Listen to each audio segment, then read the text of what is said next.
Satu lagu dulu.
Daripada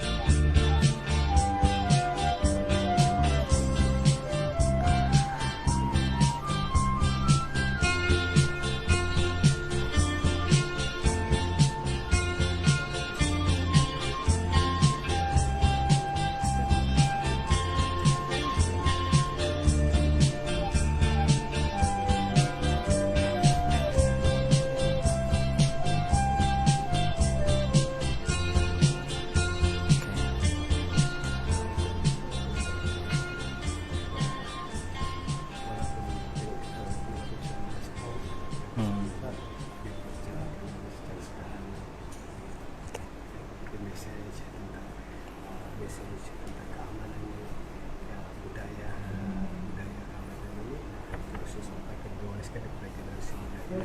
Biasanya generasi muda akan datang.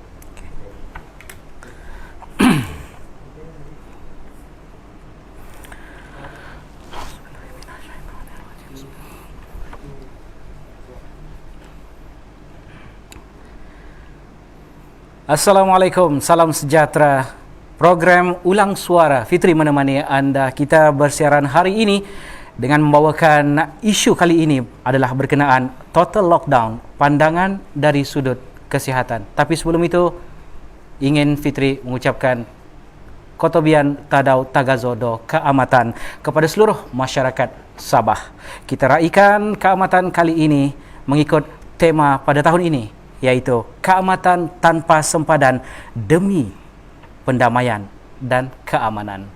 Baiklah, bersama Fitri hari ini kita ingin mengupas isu, iaitu isu mengenai total lockdown, pandangan dari sudut kesihatan, yang mana secara umumnya kesemua masyarakat umumnya sudah pun tahu yang mana total lockdown akan diadakan pada 1 Jun ini. Dan hari ini di kesempatan ini kita bersama tetamu kita iaitu yang dihormati Kapten Dr. Zulfikar Zulkifli. Selamat datang Doktor ke program Ulang Suara pada hari ini.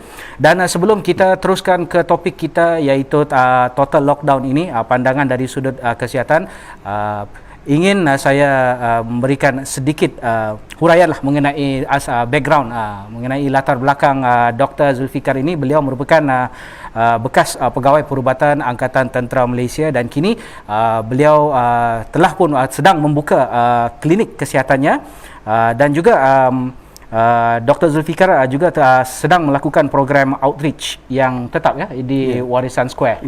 Jadi sebelum mungkin doktor boleh huraikan lebih lanjutlah latar belakang berkenaan diri doktor sebelum kita teruskan kepada topik kita pada hari ini. Terima kasih Saudara Fitri. Pertama sekali saya pun mengucapkan Kotobian Tagazodo Keamatan kepada semua rakan-rakan yang menyambut perayaan ini.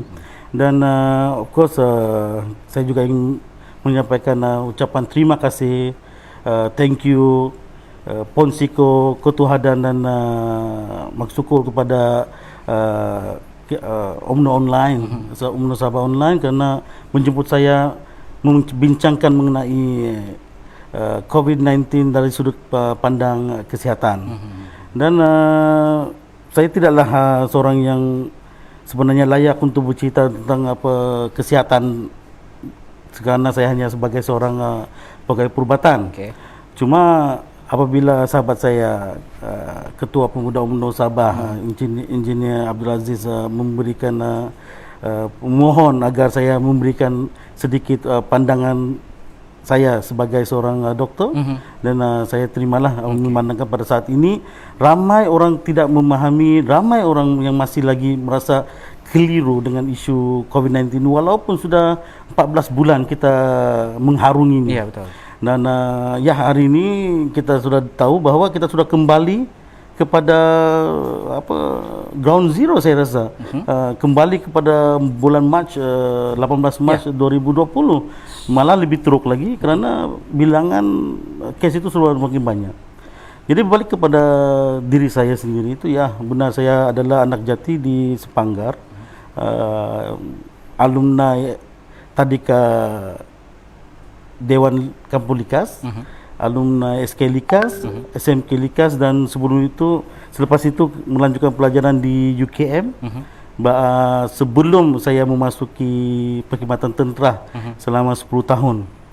Dan banyaklah pengalaman saya nampak dari sudut pengawalan penyakit berjangkit ini, terutamanya kerana di dalam kem tentera itu sendiri kami bergelumang dengan benda-benda yang tempat yang kotor, tempat yang berisiko tinggi atas sebab latihan yang kami lakukan hampir setiap minggu.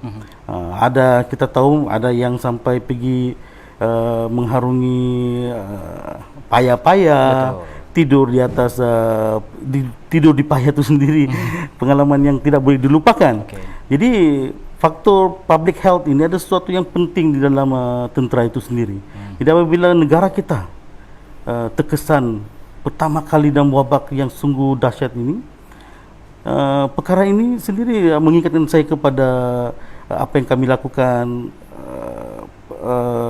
cara-cara kami mencegah penyakit itu daripada terjadi.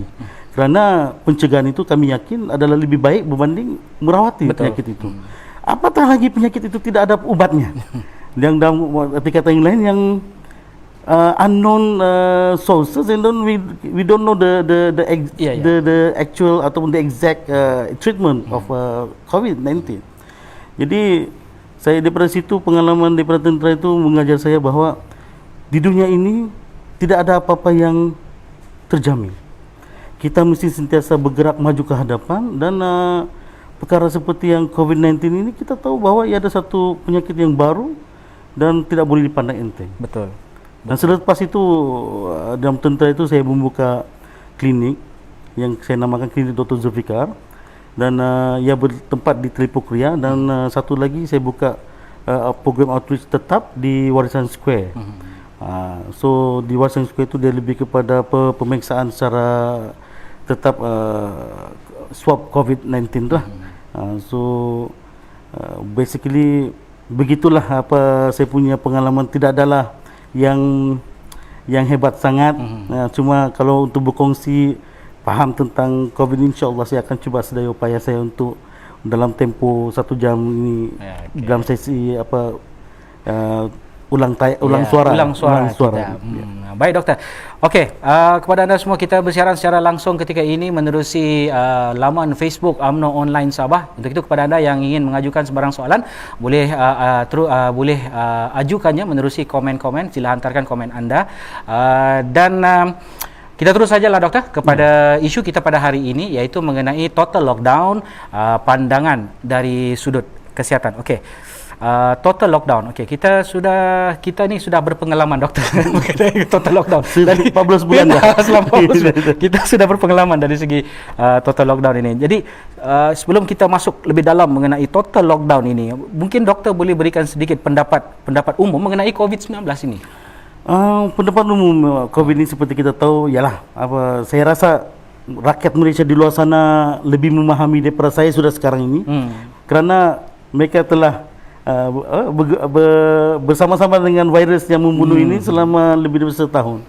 Cuma kalau kita recap balik, virus ini sebenarnya bermula dikesan pada 30 Disember, 2 hari sebelum tahun baru 2020 di Wuhan, bila mana terdapat beberapa kluster penyakit serangan paru, kita panggil pneumonia, berlaku dalam bentuk yang sangat-sangat pelik. Jadi pada waktu itu pihak kesihatan di negara China, Wuhan itu telah menghantar maklumat ini kepada bahagian kesihatan WHO. Dan sudah, saya kira pada 11 hari bulan Januari sudah mula pertama, itu hari jadi Siti Nurhaliza lah kan. Itu adalah ulang tahun kematian pertama akibat COVID, ya. Dan 12 hari bulan barulah nama COVID-19 itu diberikan kepada virus ini. So itu yang terjadi. Dan di negara kita ini 18 Mac, selepas 2 bulan selepas penamaan virus ini, negara kita melancarkan total lockdown yang pertama, dan itu kita panggil PKP 1.0. Jadi untuk virus ini kita kena faham, virus ini adalah daripada keluarga Coronaviridae. Okey, yang mana dia adalah satu family dengan virus SARS dan juga MERS-CoV. SARS ini kalau tak silap saya dia menyerang pada tahun 2002 di Middle East juga kan. Dan MERS-CoV pun sama juga pada tahun 2012. Mereka adalah keluarga yang sama.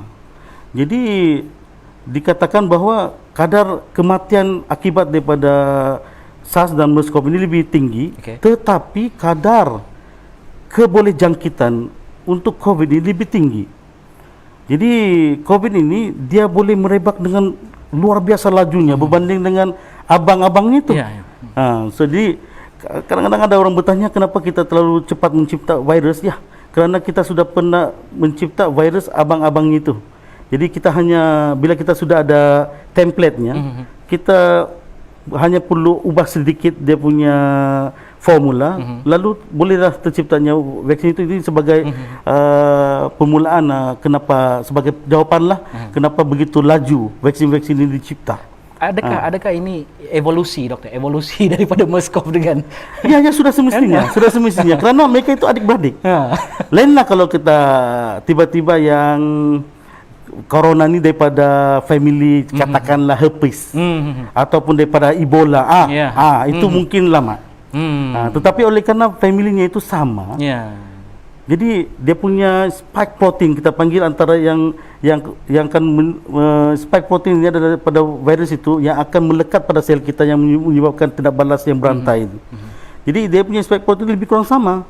Cuma yang adik bungsu dia ni, coronavirus ni, yang dia menjadi terlampau boleh jangkitannya itu tinggi kerana dia macam saya boleh gambarkan budak yang banyak bulu. Banyak bulu. Okey. Semua badan dia kalau kita pegang terus kena. Jadi abang-abang ini mungkin bulunya di rambut saja. Ada yang bulunya mungkin di belakang badan. Jadi kalau kita pegang tangannya itu mungkin tidak begitulah umpamaannya. Adiknya ni bulu kerindu. Adiknya semua bulu. Pegang tangan kena, dan kepala kena, kakinya pun kena. Jadi adik ini walaupun dia adik kan kecil, jadi kadar untuk yang membunuh mortality rate dia itu mungkin tidak setinggi MERS-CoV dan juga SARS, tapi dia senang berjangkit. Jadi itulah yang berlaku pada waktu itulah. Jadi setiap masa kita merasakan bahawa kita sudah menang, tapi kami dari bagian perubatan ini kami tahu bahawa ada spike yang seterusnya. Ya, doktor. Betul. Cuma kami terasa terkejut dengan spike yang keempat ini because dia terlalu tinggi, tidak seperti yang kami harapkan lah. Kami harapkan dia tinggi turun begitu kan. Tapi nampaknya yang ini terlalu tinggi dan itu memberikan kami merasa kekecewaan kami lah. Kerana kita tahu bahawa virus ini telah membunuh sehingga 2,552 nyawa rakyat Malaysia. Dan saya rasa ada baiknya untuk kita berhenti sebentar untuk membaca Al-Fatihah kepada yang para syuhada ini. Al-Fatihah.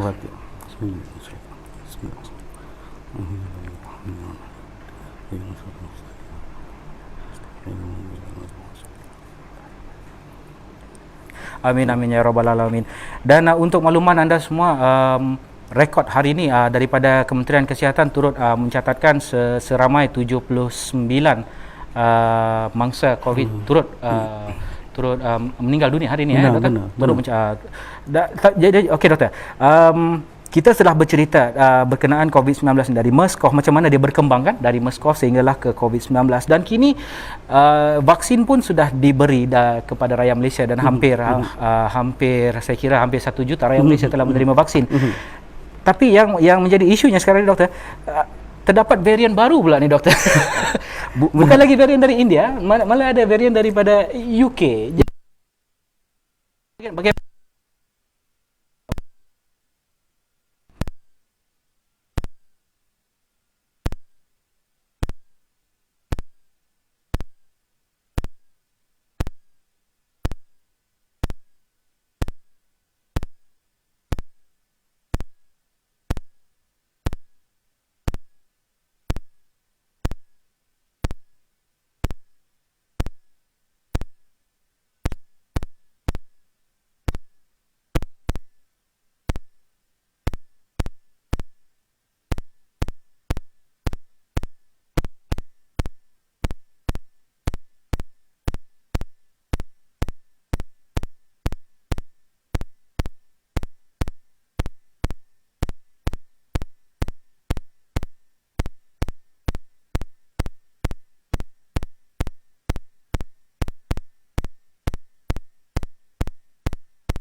faktor yang membendung, tapi dalam faktor yang lain mungkin dia ada negatif. Tapi kita melihat daripada kesihatan, ia adalah positif.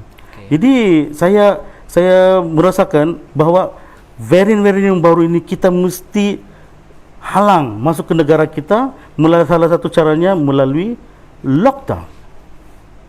Itulah satu-satunya cara untuk kita memutuskan rantaian COVID-19 nih. Benar. Lebih-lebih lagi varian dari UK dan varian dari India yang baru saja tiba, yang kita tidak tahu bagaimana boleh munculnya varian baru ni, doktor.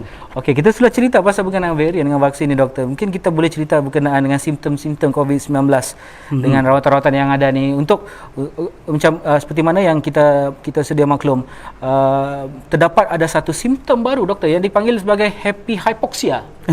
Kan? Happy hypoxia yang mana happy hypoxia ni dia rasa happy. Dia pesakit COVID-19, dia walaupun dia merasa, orang bilang dia sesak napas, tapi dia tetap merasa gembira. Jadi macam mana doktor?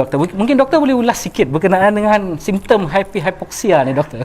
Sebelum saya mengulas apa happy hypoxia ni, actually biasanya dia menyatakan kesan-kesan yang biasa yang kita tahu. Basically bila kita mendapat vaksin virus itu, dalam masa 5 hari ke 14 hari dia akan tempoh inkubasi dalam badan kita. Maksudnya inkubasi ini adalah tempoh virus itu beranak pinak dalam badan kita sehingga dia mencapai satu bilangan yang cukup untuk mewujudkan simptom yang pertama dalam badan kita. Jadi simptom-simptom itu kebanyakan adalah demam, batuk dan juga susah nafas. Dan kalau daripada pengambilan darah kita boleh melihat dia punya paru penuh dengan cecairan, kita panggil apa macam pneumonia begitu kan. And then kemudian darah mereka juga mengalami kekurangan low white cell count, leukopenia kita panggilkan. Jadi itu adalah tanda-tanda yang biasa. Selain daripada itu mungkin muntah, rasa loya dan muntah, cibirit, dan kadang-kadang kita merasa sakit badan yang banyaklah dan rasa letih. Cuma berkenaan dengan simptom-simptom yang pelik seperti happy hypoxia ini, susah untuk kita nyatakan apa sebabnya. Tetapi bahawa kita faham bahawa kebanyakan virus akan menyerang seluruh sistem badan kita, termasuk di dalam sistem perkumuhan, sistem pencernaan, sistem kardiovaskular, dan termasuk juga sistem kita punya neurologi. So happy hypoxia ini saya boleh katakan kemungkinan besar adalah akibat daripada kesan degenerative changes yang berlaku di dalam kita punya saraf atau dalam otak kita. Jadi dia memberikan impuls yang berbeza kepada otak kita sehingga kita merasa seperti satu kesan yang salah, iaitu kita merasa gembira. Jadi like macam kesan pada dadah begitu kan. Tapi ini adalah satu keadaan yang mana berlaku kerosakan pada sistem saraf di dalam otak kita itu. Jadi kita merasa yang itu. Dan ini hanya saya punya pendapat. Cuma tidak ada lagi yang boleh menjelaskan kenapa mereka jadi begitu. Sama seperti pada peringkat awalnya pihak perubatan tak dapat menjelaskan kenapa susah nafas. Dan akhirnya bila dikaji barulah kita tahu bahawa berlaku pengumpulan air yang banyak di dalam kita punya paru sehingga kita tak boleh bernafas. Nah, begitu juga kesan-kesan COVID yang lain. Contohnya kita selalu cakap sikit yang meninggal, banyak yang sembuh.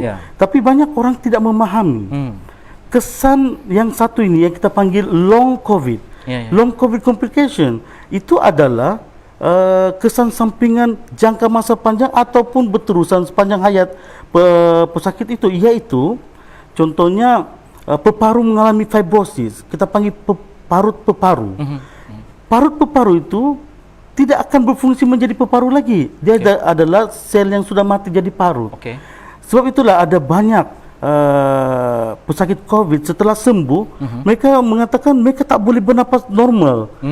Kadang-kadang naik tangga sampai tingkat 3 seperti seolahnya mereka sakit jantung, tapi jantung mereka okey. Sebenarnya mereka punya paru sudah terjejas. Dan inilah yang sebenarnya orang tak faham. 485,000 rakyat Malaysia yang sudah sembuh, bukan semua sembuh. Mereka ada kesan sampingan, dan itu kita tidak mau terjadi kepada anda semua. Kepada rakyat Malaysia yang belum mendapat COVID, tolonglah. Dan inilah peringatan. Kita jaga kita. Jangan pikir mudah COVID ini.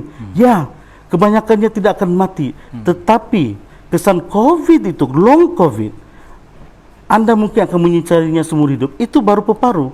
Saya belum cerita lagi tentang kegagalan buah pinggang. Dia sembuh, buah pinggangnya rosak. Apa gunanya?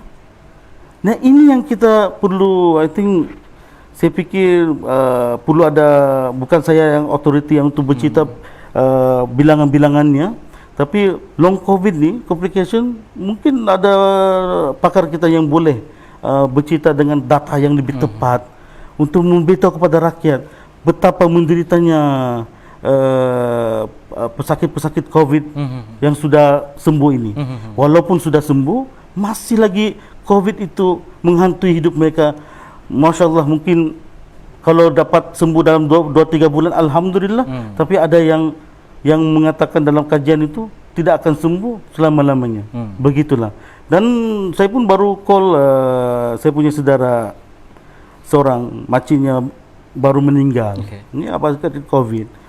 Makcik yang satu lagi katanya sudah sembuh tapi tak boleh bernafas. Saya explain kepada dia, barulah dia tahu, oh rupa-rupanya sudah sembuh, belum tentu sembuh 100%. Nah, ini yang kita mau rakyat faham. Sekiranya anda seorang atlet, sekiranya anda seorang yang sehat walafiat, sekiranya anda seorang yang merasakan diri anda kuat, apabila anda kena COVID, belum tentu akan mendapat kesihatan yang sama. Oleh itu, elakkan diri daripada terkena COVID ini. Amalkan normal yang baru, selalulah cuci tangan, selalulah hand sanitizer, pakai mask, face shield, dan kalau boleh elakkan terlalu pergi ke tempat yang bersesakan. Dan rancang kehidupan anda dalam 2 minggu ini, saya nasihatkan, tolonglah tuan-tuan dan puan-puan, tolong berada di rumah masing-masing sekerap mungkin. Kita putuskan rantaian COVID yang sedang mengganas ini once for all. This is not for you, this is not for me, this is for our country. Betul. Otherwise, kalau berterusan begini, negara kita boleh rosak, boleh hancur binasa ekonominya. Kita sendiri yang berada di dalam Malaysia ini akan merana. Nauzubillah, kita tidak mau jadi seperti negara yang sudah bankrupt seperti negara sahabat kita Greece. Kita tidak mau jadi begitu. Jadi kita mau Malaysia tetap kekal sebagai negara yang berdaya saing dan maju di rantau ini. Jadi untuk itu, ayo kita rakyat Malaysia, kita satu hati, kita sama-sama kita lockdownkan diri kita mulai 1 Jun ini untuk sama-sama kita memutuskan rantaian COVID-19 ini. Dan umumnya mengetahui COVID-19 ini bukan makin berkurangan, makin bertambah. Betul. Dan ketika ini pun sedang mengambil rakyat Malaysia pun sedang mengambil vaksin. Betul. Mungkin doktor boleh ceritakan kepada mereka di luar sana jenis-jenis vaksin yang terdapat ketika ini. Seperti yang kita sedia maklum di media massa, lebih kurang banyak vaksin yang dalam pembinaan lah, yang tengah dalam pembuatan. Cuma yang kita telah diberitahu oleh kerajaan, yang kerajaan bercadang untuk dibeli itu ada lebih kurang 7. Okey, daripada 7 ini yang paling popular adalah Pfizer dan Sinovac. Dan baru-baru ini ada masuk dalam gelanggang populariti, itu ada AstraZeneca. Basically semua vaksin ini adalah bagus. Semua vaksin adalah bagus.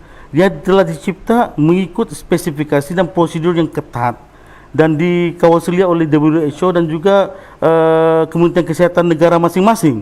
Dan negara kita ini sudah tentunya penuh dengan pakar-pakar perubatan yang luar biasa hebatnya. Dan of course kita sebagai orang Muslim, kita boleh katakan pakar-pakar perubatan ini adalah ulama-ulama perubatan itu, terutamanya yang dalam bidang public health dan juga bagian kita panggil vaksin yang berkaitan dengan vaksin. Jadi daripada situ Kementerian Kesihatan membuat kajian dan penilaian berdasarkan ilmu yang mereka ada dan merasakan bahawa vaksin-vaksin yang telah diluluskan itu adalah selamat digunakan tanpa kita perlu ragu. Benar ada kita dengar, kita takut dengan pelbagai fake news semua itu, tapi adalah bagus sekiranya kita mendengar pada pihak yang berautoriti. Selain itu, tidak ada gunanya kita mendengar pada orang yang tidak berautoriti, kerana begini, saya simpulkan begini. Sekiranya kita mendengar kerajaan, kata-kata kerajaan, sekiranya ada apa-apa terjadi, kerajaan akan melindungi kita dengan pelbagai insentif semua tu. Tetapi sekiranya kita mendengar kata-kata yang anti vaksin contohnya, sekiranya apa-apa terjadi kepada kita, paling-paling mereka akan cakap I'm sorry. So tidak ada langsung. Mereka hanya melontarkan pemikiran, buah pikiran mereka tanpa ada bukti. Betul. So itu adalah bertentangan dengan apa yang saya faham dalam pengajaran Islam itu, bahawa apa-apa yang kita ragu dan keliru, kita kenalah mencari ulama untuk bertanya benang itu. Kalau berkenaan dengan bangunan contohnya, kita boleh mencari ulama dalam bidang pembinaan, contohnya engineer. Kalau katakanlah macam ada retakan bangunan, saya pikir di Sabah ini tidak banyak yang pakar retakan. Salah satunya adalah Engineer Abdul Aziz, Ketua Pemuda UMNO Sabah itu. Jadi itu yang kita panggil. Kalau katakanlah ada masalah ikan, for example kan, kita boleh tanya kepada ulama bagian ikan, nelayan, dan bagian perubatan. Ulama untuk bahagian ini adalah pakar-pakar perubatan. Jadi kita kena berbalik kepada fundamental kitab kita. Kita ditinggalkan kepada dua benda, Quran dan juga hadis. Di situ kita berpegang teguh. Kita kena percaya kepada ulil amri dalam hal-hal yang besar seperti ini, dan bukan berpegang kepada orang yang kita tak kenal. Betul. Yang paling-paling bila kita marah dengan dia, salah informasi, dia hanya mengatakan I'm sorry. That's it. Ini yang kita mau ni. Dan untuk vaksin ini tuan, ada 3 jenis. Ada 3 jenis lah. Kita panggil yang mRNA, virus vector, dan juga inactivated virus. Kita pergi satu persatu lah, supaya kita memahami virus ini kan, vaksin. Pertama sekali adalah vaksin yang sudah lama dibuat. Vaksin yang menggunakan teknologi seperti polio, vaksin macam Japanese encephalitis, JE kan. Benda ini sudah lama mereka gunakan. I think BCG pun sama juga dengan guna benda yang sama. Iaitu mereka membunuh virus itu dalam keadaan badan dia masih ada. Maksudnya bunuh, bukan bakar semua itulah. I mean, kalau ikut yang betul-betul by heat, by chemical atau by radiation, dia mati. Tapi dia punya bentuk badan itu masih ada. Virus itu. Tapi dia mati. Jadi bila kita masukkan dalam badan kita, kita punya badan recognize dia sebagai benda asing. Lalu dia menyerang virus itu walaupun mati ya.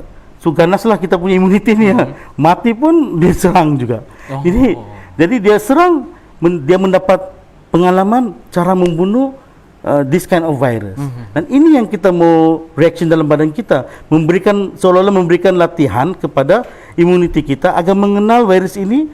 Bila virus yang hidup datang, mereka sudah tahu cara untuk mempertahankan diri. Sekiranya mereka tidak ada pengalaman latihan itu, bagaimana bisa mereka membunuh virus ini dengan cara yang efektif dan laju.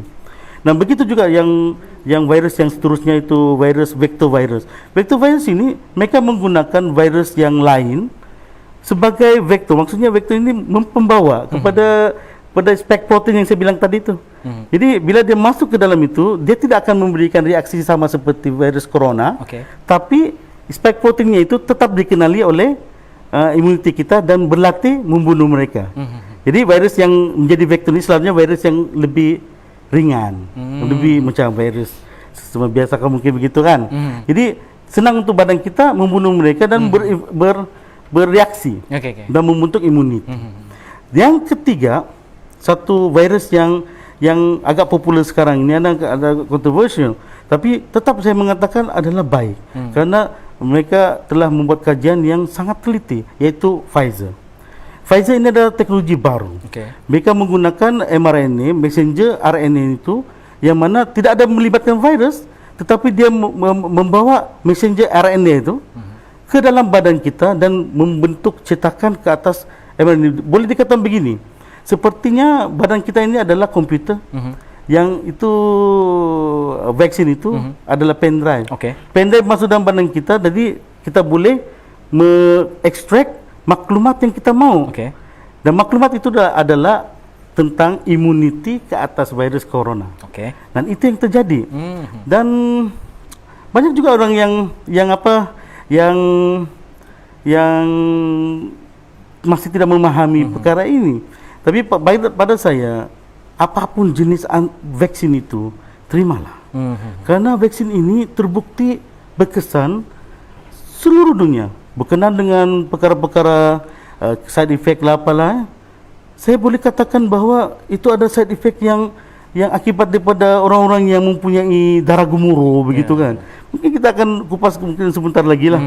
Sebab kadang-kadang orang mungkin mau bertanya dalam segmen-segmen yang spesifik kan. Jadi saya boleh katakan untuk vaksin itu begitu.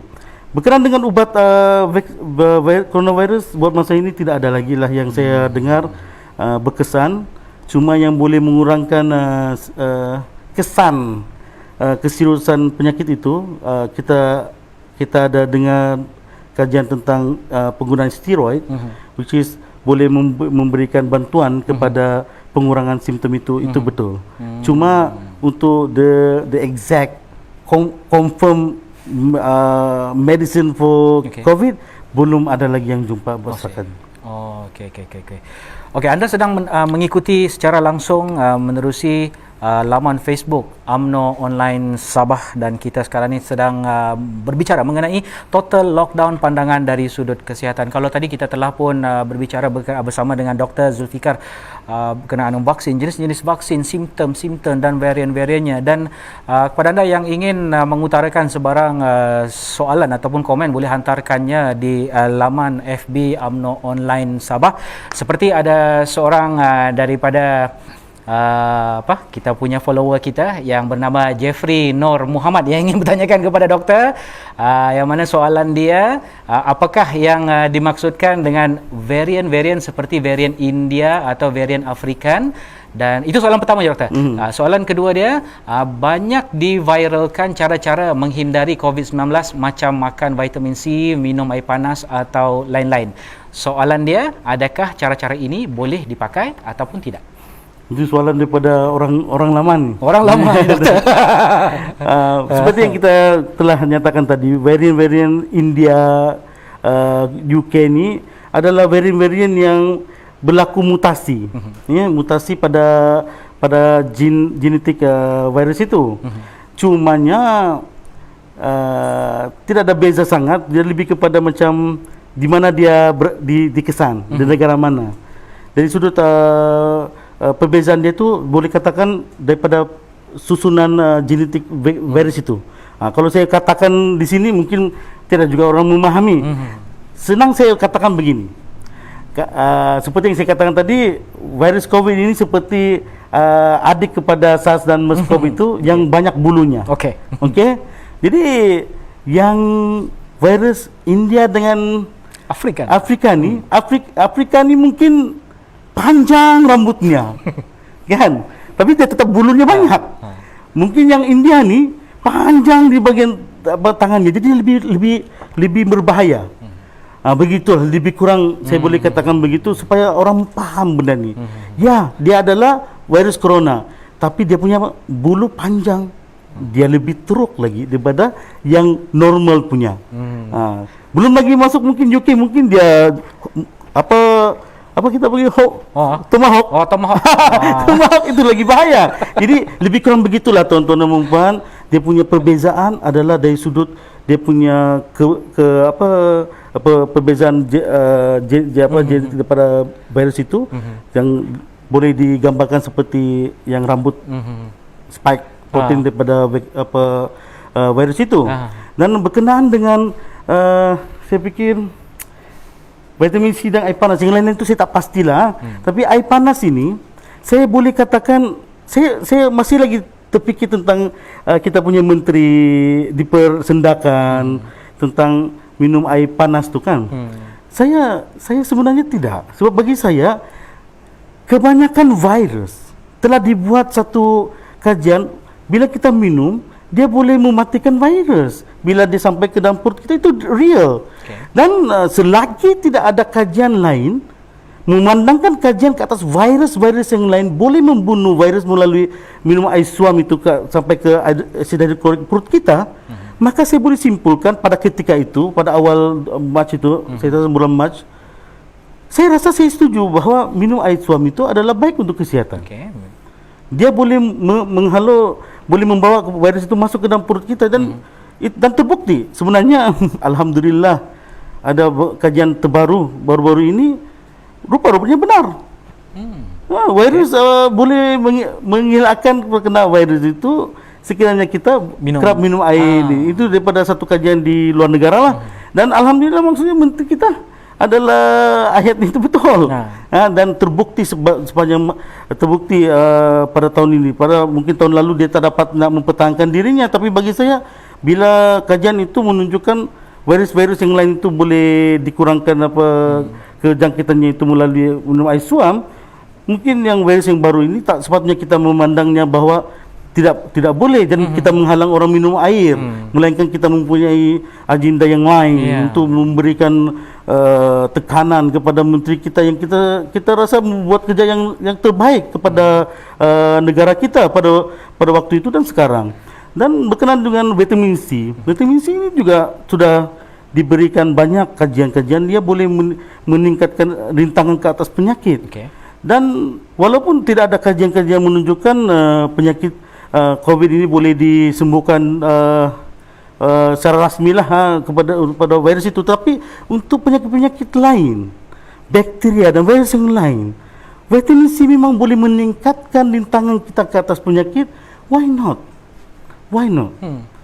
Jangan kita hanya kerana tidak ada kajian ke atas itu, perkara-perkara baik kita mau hindarkan. Minum air suam kita sudah ajar kepada anak kita berpuluh tahun yang lalu. Kenapa pada tahun lalu kita mempersendakan menteri kesihatan kita apabila dia mengatakan bahawa banyakkan minum air suam. Dan begitu juga dengan vitamin C. Makanlah, tapi janganlah berlebihan. Jangan sekali-kali lebih dos. 1,000 mg yang Beroka Redoxon itu sudah memadai. Ini kita sudah mempopularkan jenama Beroka dan Redoxon. Ya, tapi it's a good lifestyle untuk mengambil vitamin C untuk orang dewasa 1,000 mg daily begitu, dan juga orang budak-budak mengikut dia punya dos-dos yang tertentu. Dan saya tidak berapa setuju sekiranya orang mengambil vitamin C melalui suntikan, kerana Kementerian Kesihatan kita tidak membenarkan penggunaan itu untuk tujuan untuk kesihatan. Jadi untuk di Malaysia ia tidak dibenarkan. Okey, kita ada soalan lagi daripada 1AK yang ingin bertanyakan, betulkah ada terdapat informasi adanya ubat yang boleh menyembuhkan COVID tanpa perlu vaksin macam vitamin, suplemen atau natural macam daun-daun? Ya, ada yang daripada India kita panggil ubat anti kulat untuk haiwan, kita panggil ivermectin. Cuma pihak India sendiri pun, kerajaan India, saya tidak mendengar Kementerian Kesihatan mereka menggunakan ivermectin ini sebagai ubat yang rasmi. Tapi mereka juga tidak menghalang kepada pemurnian ataupun perayaan pada ilmu itu.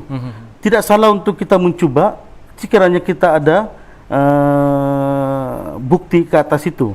Jadi di sana mereka ada membuat kajian apa yang saya dengar, dan buat masa ini belum ada satu keputusan rasmi mengatakan itu boleh menyembuhkan. Malahan di India saya pikir kesnya itu masih lagi tinggi. Mereka adalah nombor satu kes yang paling banyak by percentage di seluruh dunia sebelum Malaysia unfortunately menjadi nombor satu. Saya mengharapkan, saya mendoakan agar kita kembali. Inilah yang orang bilang apa nama ni, jawatan nombor satu yang kita tidak mau, yaitu nombor satu dalam bidang apa, nombor satu peratusan positif COVID seharian. Jadi kita mau tidak mengurang benda itulah. Dan berkenaan dengan ubat, tidak ada yang daripada kajian rasmi ubat yang boleh memberikan kebaikan lah, kecuali yang satu ini dia masih lagi dalam apa yang saya dengar dan baca adalah masih dalam bidang dalam kajian begitu. Tapi untuk Kementerian Kesihatan kita, mereka belum menerima ini sebagai sesuatu yang boleh diguna pakai. Malahan kesan sampingan daripada ubat itu lebih teruk. Jadi saya pikir perlu diberi lebih masa untuk kajian yang lebih mendalam untuk di masa depan. Kita tidak menolak kepada apa-apa kemungkinan kepada penyembuhan other than vaksin. So kita mau menyembuhkan melalui ubat kalau boleh. Jadi semoga para saintis dan juga para doktor kita di seluruh dunia berterusan tanpa kenal putus penat asa, putus asa untuk mencari penawar kepada ubat ini. Kerana kita percaya sebagai seorang Muslim tidak ada penyakit yang tidak ada obatnya. Sudah pasti Allah menurunkan ubat pada satu-satu penyakit itu, sudah pasti. Okey, anda sedang menyaksikan secara langsung di laman Facebook UMNO Online Sabah bersama saya Fitri dan juga Dr. Zulfikar Zulkifli dalam mengupas mengenai total lockdown, pandangan dari sudut kesihatan. Jadi kepada anda yang ingin melontarkan sebarang komen ataupun pendapat, boleh hantarkannya menerusi dengan hantarkannya di komen-komen anda di bawah. Dan kita ada lagi soalan daripada Abdul Fatih Hasan yang ingin bertanyakan, doktor, saya ada pertanyaan untuk Dr. Zul. Untuk golongan muda 40 tahun ke bawah, sebaiknya vaksin yang digunakan adalah dari jenis mana, dan apa perbezaan antara vaksin-vaksin yang dikeluarkan oleh kerajaan kini, dan bagaimana cara mendidik masyarakat di luar supaya keluar mengambil vaksin-vaksin? Ada segelintir di luar yang bermitos vaksin-vaksin ini adalah agenda Yahudi. Minta jelaskan sedikit, doktor. Okey, terima kasih. Soalan yang saya fikir banyak soalan ini ya. Tapi antara soalan yang kita perbezaan vaksin itulah yang saya katakan tadi. Cuma mungkin soalannya ini diajukan sebelum saya menjelaskan tentang vaksin, perbezaan vaksin tadi. Jadi saudara Abdul Fatih mungkin boleh melihat rakaman ulang suara balik tadi. Suara balik. Dan di situ saya ada mengatakan bahawa jenis-jenis vaksin macam mana, and then kemudian apa dia punya inilah. Cuma sekali lagi saya ulangi bahawa semua vaksin adalah bagus. Cuma dia punya brand saja, negara pengeluar, jenisnya saja yang berbeza, tapi kesannya itu sama. Kalau kita melihat keberkesanannya, semuanya melebihi 90%. Kan? Cuma ialah yang menang ni Pfizer 95%.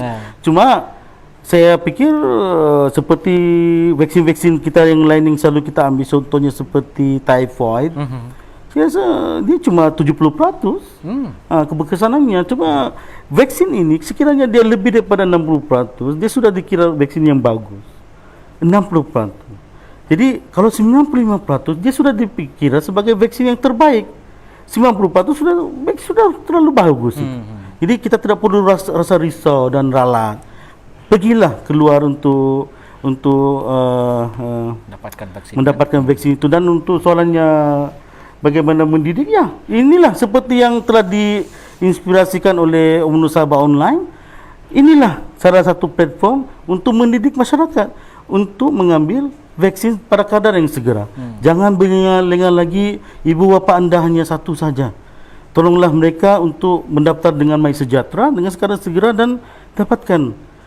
Sekiranya ada yang menanya kepada saya, ada yang mereka sudah daftarkan pada bulan 2 tapi tak dapat appointment, tolong resubmit, insyaAllah di situ. Kadang-kadang manusia sistem yang dicipta oleh manusia kadang-kadang tetap akan ada dia punya kepincangan.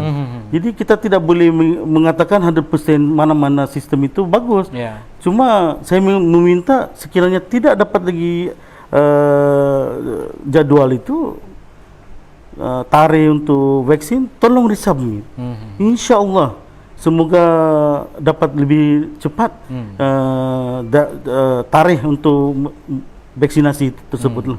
Dan buat masa sekarang ini ada dua lah yang kita ni, iaitu Pfizer dan juga Sinovac. Dan ya kita tahu bahawa pada hari ini saja KJ YB Khairi Jamaluddin ada menyatakan bahawa dia mensasarkan ujung bulan Jun ini akan ada 1,000 GP ataupun klinik swasta akan menjadi PPV, pusat pemberian vaksin. Dan ia telah dibalas oleh Setiausaha Agung Persatuan Perubatan Malaysia, iaitu dia mengatakan bahawa jangankan 1,000, 5,000 pun mereka sudah bersedia, 5,000 klinik di seluruh Malaysia.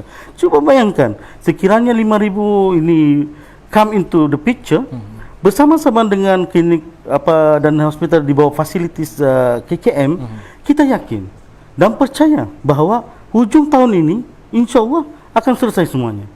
Hujung tahun akan selesai semuanya.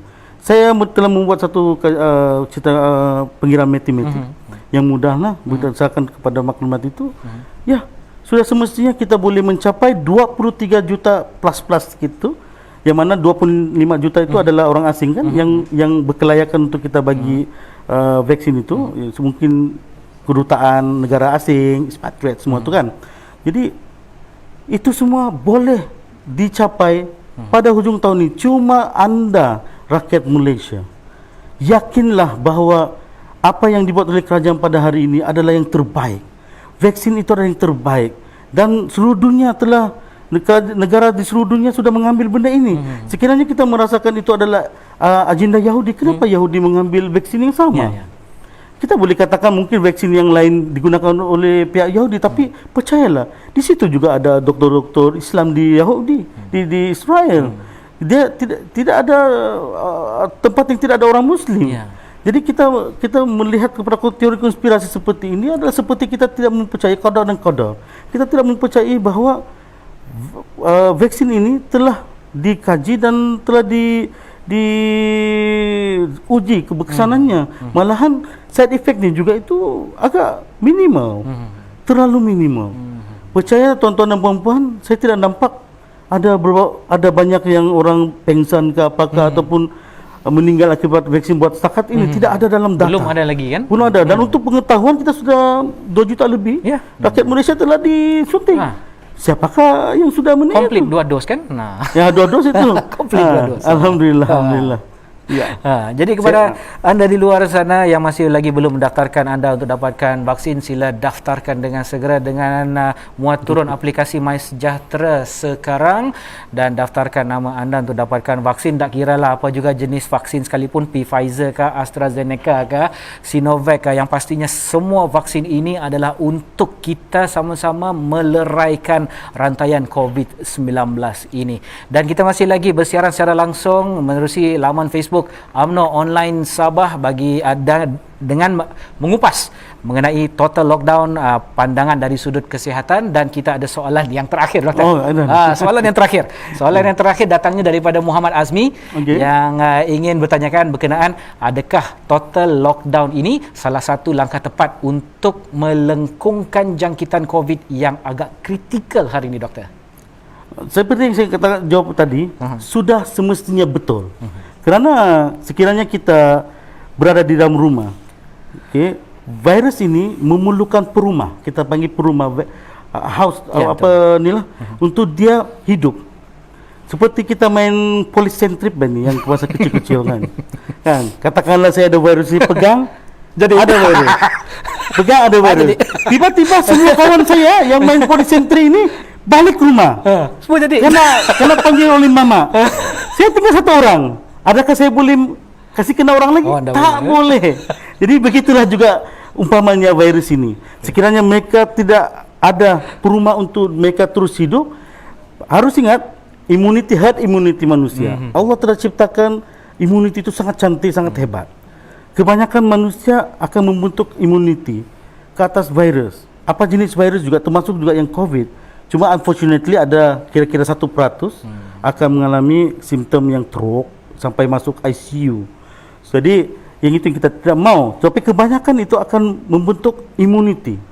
Jadi dalam masa 14 hari kita lockdown, mengikut kita punya kajian, dalam masa 14 hari badan kita boleh membunuh sendiri virus itu. Jadi kalau saya lockdown diri saya ada, katakanlah saya ada virus itu, saya tidak sentuh siapa-siapa, virus itu akan mati di dalam badan saya sendiri, di rumah saya sendiri, tanpa saya menjangkiti mana-mana. Dan alhamdulillah selalunya kalau yang sudah sembuh sendiri itu, kita boleh katakan dia seolah-olah sudah ambil vaksin sendiri. Karena itulah kalau ada yang sudah habis positif, kita cadangkan 3 bulan ke 6 bulan barulah ambil vaksin. Karena apabila dia telah kena positif COVID, selalunya imuniti badan sudah ada. Jadi kalau kita ambil vaksin pada waktu itu tidak ada kesan apa, kita sudah ada imuniti. Cuma imuniti badan kita ini akan mengurang dalam masa 3 ke 6 bulan. Sebab itu dia Kementerian Kesehatan sarankan bagi yang positif, sudah pernah positif, ambil selepas 3 atau ke 6 bulan, jangkanya selepas kita sembuh daripada positif COVID itu. Sebab itulah sekarang ini kalau boleh kita semua tinggallah di rumah dengan penuh kasih sayang bersama keluarga. Sekali lagi Allah berikan kita peluang untuk meraihkan cinta di kalangan keluarga kita. Percayalah, pada waktu PKP 1.0 itu sebenarnya banyak membibitkan kasih sayang yang lebih di kalangan keluarga. Dan sudah semestinya kali pertama juga seperti saya punya pengalaman, saya menjadi Bilal